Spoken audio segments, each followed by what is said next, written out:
حطيت اللحمه في الازازه يا ولاد وحطيتها في فرن البوتاجاز وعملت كارثه وما تقلدنيش. وتعالوا نشوف الكارثه اللي حصلت عندي في المطبخ وربنا يستر.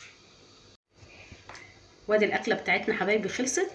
ولو عجبكم الفيديو ما تنسوناش في اللايك والشير والاشتراك في القناه عشان يوصل لكم كل جديد. عندي ازازه ميه عاديه فاضيه. سخنت المقص على البوتاجاز.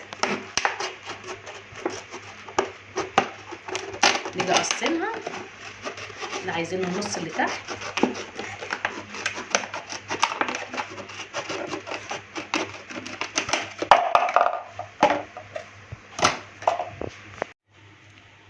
بص يا حبايبي انا حطيت اللحمه في الازازه بتاع الميه ويا ريتني ما حطيتها. وتعالوا شوفوا كده، اوعى تخيبوا خيبتي وعلى اللي حصل في المطبخ. تعالوا نشوف عملنا ايه حبايبي. بهارات اللحمه معلقه صغيره، نص معلقه كزبره، نص معلقه فلفل اسود، نص معلقه كاري، نص معلقه ملح بس برضو صغيره. دي التوابل دي انا بطحنها في البيت، بشكلها على بعضيها بابريكا مستكه حبهان حبه البركه، دي بعملها على بعضها في الكبه. نص معلقه توم، معلقه جيلاتينه مليانه بصلايه. اللحمه بتاعتي حبايبي بعد ما ضربتها في الكبه انا قطعتها صغير وضربتها في الكبه عشان ما كانش عندي لحمه مفرومه، انا فرماها في البيت. هنزل بالبصلايه، نص معلقه الثوم المفروم، ننزل بقى باللحمه بتاعتنا.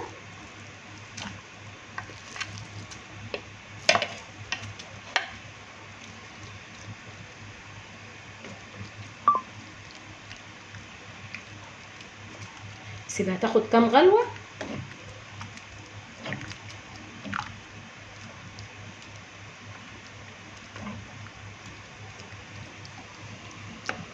هي هتفك نفسها، عندنا بنفك فيها بس هي هتفك نفسها مع الميه السخنه.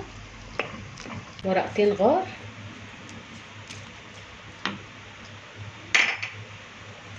هنزل بقى بالتوابل دي بنصها. التوابل دي بقى بتدي ريحه وطعم ما اقولكوش.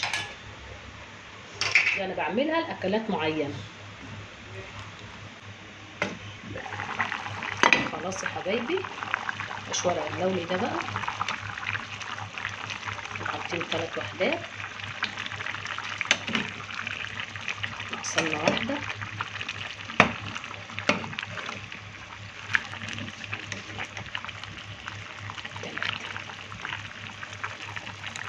صف كده، حط برضه في المصفى.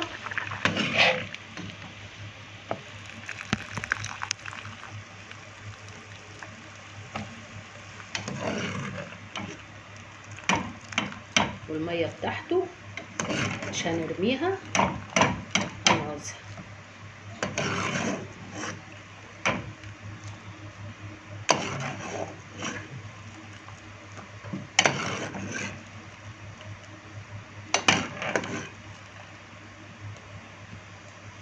ميه كده. ننزل بقى اللحمه بتاعتنا.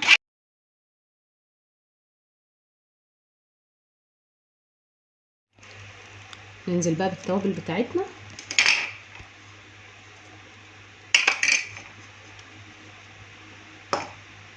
ربع ميه على معلقه الجيلاتينه.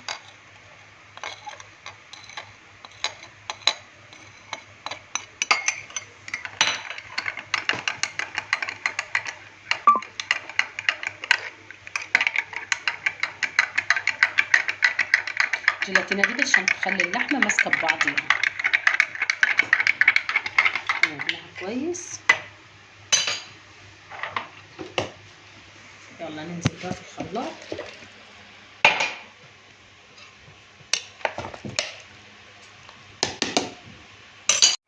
عندي لون طعام، هنزل بقى بنقطتين.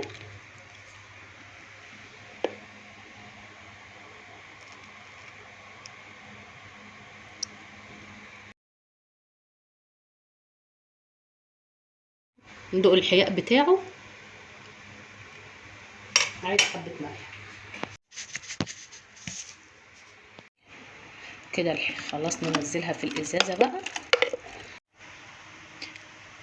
اهي. جهزت معانا يا حبايبي. هنحط بقى قرن الفلفل ده في نصها كده،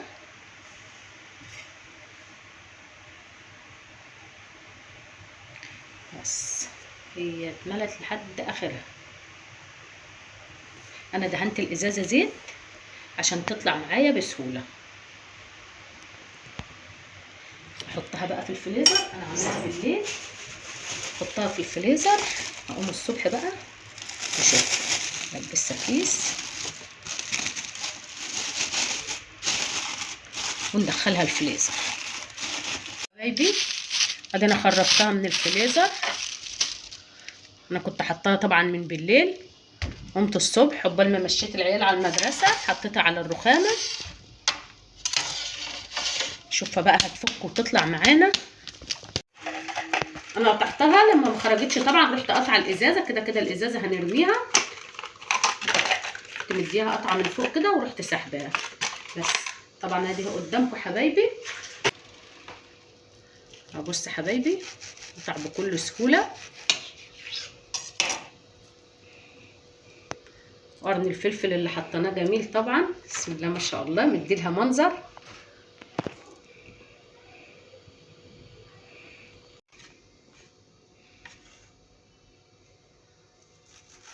طبعا حبايبي انا القطعه اللي بعملها اللي بقطعها بالنسبه لي على 3 بيضات احطها لسندوتشات المدارس لاولادي، حلوه خالص.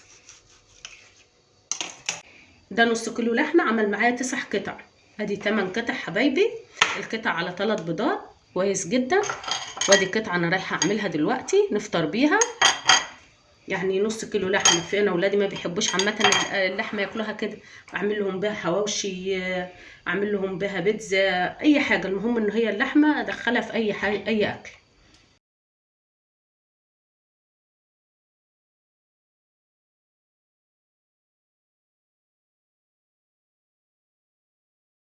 خلصنا.